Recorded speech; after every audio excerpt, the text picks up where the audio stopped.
ဒီပင်ကတော့နှင်းမန်းပြူအသေးပင်ဖြစ်ပါတယ်နှင်းမန်းပြူကအသေးအကြီးနှမျိုးရှိပြီးတော့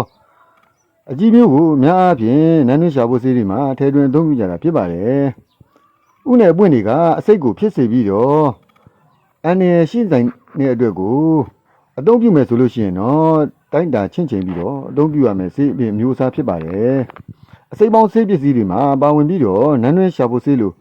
ဆေးမျိုးတွေမှာလည်းထဲတွင်အသုံးပြုကြတာကိုတွေ့ရပါတယ်နှင်းမန်းကြီးအဖြူမျိုးကညက်ဒီဘက်တွေမှာမှုေးတဲ့ရနံ့ရှိပြီးတော့နှင်းမန်းဥကကျက်တုံဥနဲ့လည်းအနှဲငယ်ဆင်တူပါတယ်သူ့ရဲ့အရသာက6ထပ်စီပြီးတော့ပူတဲ့သဘောရှိပါတယ်စီးယောဂတွေကိုတက်တာပြောင်းကင်းစေတတ်ပါတယ်အန်စီတတ်ပါတယ်ဥကို6လမ်းအမုံပြပြီးတော့တို့ရင်နဲ့တောက်ခဲ့မယ်ဆိုလို့ရှိရင်ဒါမှမဟုတ်လို့ရေးနဲ့တောက်ခဲ့မယ်ဆိုရင်ပြည်သူလာယောဂတွေကိုတက်တာပြောင်းကင်းစေတတ်ပါတယ်သူ့ရဲ့ဥကိုနနွဲ့နဲ့ကြိတ်ပြီးတော့ကလေးတွေမှာဖြစ်တတ်တဲ့အဖုအနာတွေကိုလိမ့်ပေးခဲ့မယ်ဆိုလို့ရှိရင်တက်တာပြောင်းကင်းစေတတ်ပါတယ်သူ့ရဲ့ဥကိုပဲနေစာမျက်ရည်နဲ့ကြိတ်ပြီးတော့လိမ့်ပေးမယ်ဆိုရင်အဖုကြိတ်တွေကိုတက်တာပြောင်းကင်းစေတတ်ပါတယ်အပွင့်ကလည်းစီးကိုကောင်းစေပြီးတော့အန်စီတတ်ပါတယ်